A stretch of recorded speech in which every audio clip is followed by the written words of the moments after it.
આજની ધર્મકથા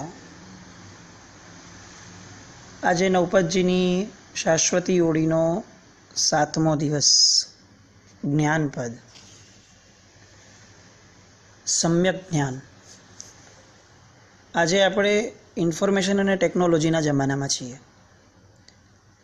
કદાચ આજે જેટલી ઇન્ફોર્મેશન આપણા સુધી પહોંચે છે એટલી આગળના કોઈ કાળમાં પહોંચતી હશે કે નહીં, બહુ મોટો પ્રશ્ન છે. કારણ કે આજે મોબાઈલ આદિ ઉપકરણોના કારણે એટલું ફાસ્ટ આપણી બધાનું આ ડેવલપમેન્ટ થાય છે અને પ્રચાર થાય છે કે પૂર્વના કાળમાં એ શક્ય હશે એવી શક્યતા બહુ ઓછી દેખાય છે. પણ આ જ્ઞાન અથવા માહિતી એ સમ્યક નથી તો બહુ મોટી તકલીફ છે. અને જ્ઞાન અગર સમ્યક નથી રહેતું અને મલિન થાય છે તો કેવી તકલીફ થાય છે એની એક બહુ સરસ મજાની કથા આજે આપણે જોઈએ. વર્ધમાન સ્વામી ભગવાન સાક્ષાત વિચરી રહ્યા છે અને દેશનામાં એક વાર એમની દેશનામાં આ વાક્ય આવ્યું કે માત્ર એક જ કુવાક્ય બોલવાથી રજ્જા નામની સાધ્વીજી ઘણું દુઃખ પામી. આ સાંભળી વર્ધમાન સ્વામી ભગવાનના ગણધર ઇન્દ્રભૂતિ ગૌતમ સ્વામીજીએ વંદના કરી અને વિનયપૂર્વક ભગવાનને પૂછ્યું કે ભગવાન, કોણ હતા આ રજ્જા સાધ્વી જે એક જ વાક્ય, મલિન વાક્ય બોલવાના કારણે એ દુઃખ પામ્યા?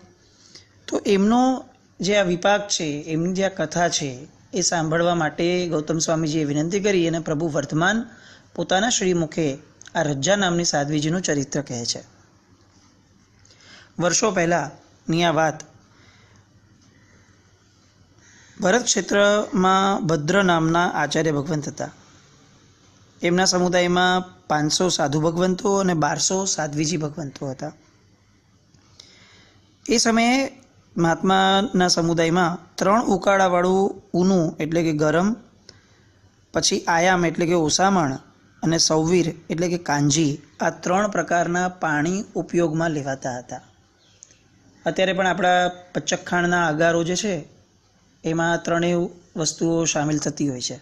આપણે પચકખાણ લઈએ છીએ, અર્થ વાંચવાનો ક્યારેક પ્રયત્ન કરવો જોઈએ તો આપણને પ્રભુના શાસનનો આ વિસ્તાર જે છે એ પણ ખ્યાલ આવે કે કઈ કઈ વસ્તુઓ આપણે ત્યાં પૂર્વકાળમાં વપરાતી હતી. આજે આચાર નથી, પણ આ પૂર્વકાળની અંદર આવો એક વ્યવહાર હતો. એટલે આ 3 અલગ અલગ પ્રકારના ઉકાળાવાળા પાણીઓ એ સમયે વાપરતા હતા. એમના જ સંગેડાની અંદર રજ્જા નામના એક ઉત્કૃષ્ટ તપ અને સંયમ આચરનારા એક સાધ્વીજી ભગવંત હતા. તપમાં એટલા બધા આગળ પડતા કે દરેક સાધુ સાધ્વીજી ભગવંતને એમના પ્રત્યેનો સદભાવ અમાપ હતો. એક દિવસ અચાનક જ એમના શરીરમાં કોઢ નીકળ્યો. કોઢ જેવો એક રોગ પ્રસર્યો. સહજપણે સાધ્વીજી ભગવંતને રોગ થાય એ પૂર્વકર્મનો ઉદય છે, એટલે એમાં એમનો વાંક નથી. આવું એક સહજ જ્ઞાન એ જ્ઞાની ભગવંતોને અથવા મહાત્માઓને, વૈરાગી મહાત્માઓને હોય જ. પણ આ રજ્જા નામના સાધ્વીજીને કોઢ થવાથી એમના મનમાં બહુ જ દુવિધા ઉત્પન્ન થઈ કે લોકો શું કહેશે કે મેં એવું તે શું કર્યું કે જેના કારણે મને રોગ થયો? હું ખાવા પીવામાં શું મેં કોઈ ખોટું વસ્તુ લઈ લીધી હશે? અને આવો મનમાં ભાવ થતાં એમને હવે એમના મનમાં એવો સંકલ્પ કર્યો કે હું મારું આ જે પાપ છે, ઉદય છે, પાપનો ઉદય, એને છાવરીશ. અને એટલે અન્ય સાધ્વીજી ભગવંતો જ્યારે એમને પૂછવા લાગ્યા કે સાહેબ આપને આ શું થયું, તો ત્યારે એમણે એવું કહ્યું કે આ આપણે જે ઉકાળેલું પાણી પીએ છીએ ને એના કારણે મને આ રોગ થયો છે. આ ઉકાળાઓ એ શરીર સહન કરી શકતું નથી, જે વધારે પડતા ઉકાળા પાણીને આપીએ છીએ, અને એના કારણે જે દાહ ઉત્પન્ન થાય શરીરમાં, આ દાહના કારણે મને આ કોઢ રોગ થયો છે. જ્ઞાન મલિન થાય ત્યારે એ પોતાના પૂરતું સીમિત રહે ને તો હજી કદાચ એને જ વ્યક્તિને નુકસાન છે. પણ જ્યારે આવા પ્રભાવક તપસ્વી મુનિના મોઢેથી નીકળે તો ત્યારે એ બધાને સ્વીકાર્ય બની જાય છે અને ત્યાર પછીથી એક આખી પરંપરા અશુભની ચાલે છે. અહીંયા આખા સંઘેડામાં એ જ થયું. બધા જ સાધ્વીજી ભગવંતોમાં આ વાત બહુ જ ચર્ચાવા લાગી. ચર્ચાતા મનમાં ઘર કરવા લાગી. એક ચિંતકે બહુ સરસ વિચાર મૂક્યો છે કે કુવિચાર છે ને એ એક પક્ષી જેવું છે. એ ક્યાંય પણ ઉડતું હોય. ક્યારેક એવું બની શકે કે આપણી બાજુમાં આવીને પણ ઉડે. ક્યારેક એવું બની પણ જાય કે આપણા માથા ઉપર પણ બેસી જાય અથવા આપણા દેહને અડીને પણ ઊભું રહે. બની શકે. આમાંની એક પણ ઘટના આપણા કંટ્રોલમાં નથી, પણ એક ઘટના આપણા કંટ્રોલમાં છે. આપણે એને આપણા ઘરમાં માળો બનાવવા દેવો કે નહીં એનો નિર્ણય આપણા હાથમાં છે. કર્મના ઉદયે કુવિચારો આવી જાય, આપણું જ્ઞાન મલિન થઈ જાય, એ હજી એટલું ચિંતાજનક નથી જેટલું ચિંતાજનક એ છે કે એ કુવિચારને આપણે માળો બનાવવા દઈએ છીએ અને પછી એની એક આખીને આખી પરંપરા ચાલે. દિવસો, મહિનાઓ, વર્ષો સુધી આપણું મગજ એ કુવિચાર અથવા એ અજ્ઞાનના ગાંઠથી ઘેરાયેલું જ રહે. આપણી માન્યતા આવી થઈ ગઈ કે હવે આમ જ છે. એટલે માળો બાંધવા દેતા પહેલાં જ જો આપણે પક્ષીને ઉડાડી દઈએ તો કદાચ આપણે ઘણા પાપથી બચી જઈએ. આ સાધ્વીજી ભગવંત રજા એ માળો બાંધવા દીધો એમણે, અને એના કારણે અન્ય સાધ્વીજી ભગવંતોમાં પણ હવે આ ઉકાળેલું પાણી ન વાપરવા દેવાનો વિચાર બહુ જ ફાસ્ટ ગતિએ વધવા લાગ્યો. કેટલાક સાધ્વીજી ભગવંતોએ એમના આચારમાં પરિવર્તન કરી અને સ્વેચ્છાએ જ આ ઉકાળેલું પાણી વાપરવાનું પણ બંધ કરી દીધું, ભયથી. હવે એક સાધ્વીજી ભગવંતને આ વિચાર એમના સુધી પહોંચ્યો. એમના આજુબાજુના સહવર્તી તમામ સાધ્વીજી ભગવંતો ઉકાળેલું પાણી ટપોટપ છોડવા લાગ્યા. પણ આ સાધ્વીજી ભગવંતને બેઠા બેઠા વિચાર આવ્યો કે જો આની અંદર નાનકડો પણ ક્ષોભ હોત શરીર માટે તો ભગવાન આવી આજ્ઞા કેમ કરત? મારા ભગવાન મારી આત્માની ચિંતા કરે છે એ તો 100%ની વાત છે, પણ સાથોસાથ આ આત્મા જે દેહમાં છે એ દેહની પણ ચિંતા ભગવાન 3 કાળમાં કરીને કરે જ. એટલે એમણે અગર કોઈ વસ્તુ ખાવાની ના પાડી છે તો એનો અર્થ એ ચોક્કસપણે છે કે એ વસ્તુ ફક્ત આત્મા માટે નહીં, દેહ માટે પણ નુકસાનકારી છે ને છે. અને એવી જ રીતે એમણે અગર કોઈ વસ્તુ વાપરવા કીધું છે તો એ વસ્તુ દેહ માટે 100% ઉપકારી હોય તો જ કીધું હોય. એટલે ઉકાળેલા પાણીની ભગવાનની આજ્ઞા જે છે એ આજ્ઞા કોઈ કાળે આપણી માટે રોગ ઊભો કરનારી ન જ હોય. આ રજા સાધ્વીજીના કોઈ કર્મનો ઉદય હશે કે જેના કારણે એમને આ રોગ થયો હશે, પણ આ કારણ ઉકાળેલા પાણીનું તો ન જ હોય. અને આ જ ભાવનામાં લોકો તરફથી એમને ખરાબ વચનો સાંભળવા મળ્યા, પણ પોતે અડીખમ રહ્યા, પોતે દ્રઢપણે આ વિચારને વળગીને રહ્યા અને અંતે પોતાની ધારામાં આગળ વધતા બીજાઓને દુભાય નહીં એટલે એમણે અણસણ સ્વીકારી લીધું. અને અણસણ સ્વીકારતા જ પોતાના ભાવોની અંદર શુદ્ધતા આવતા, આત્મભાવમાં લીન થતા ત્યાં ને ત્યાં એમને કેવળ જ્ઞાન થયું. આ વાતની આજુબાજુ બધાને ખબર પડી એટલે બધા સાધ્વીજી ભગવંતો એમની પાસે આવવા લાગ્યા. સેમ વે રજા સાધ્વીજી ભગવંત પણ આવ્યા અને એમણે પૂછ્યું કે સાહેબ મને આ રોગ કેમ થયો?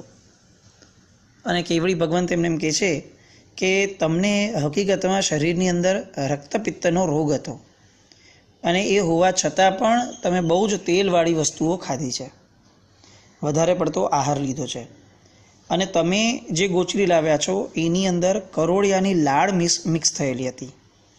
અને એનાથી આગળ વધતા તમે ઓછા ઉકાળાવાળું સચિત જળ પણ વાપર્યું છે, જેના કારણે આ કરોળિયાની ઝાડને બળ મળ્યું અને સચિત જળના કારણે તમારા શરીરમાં આ રોગ ઉત્પન્ન થયો.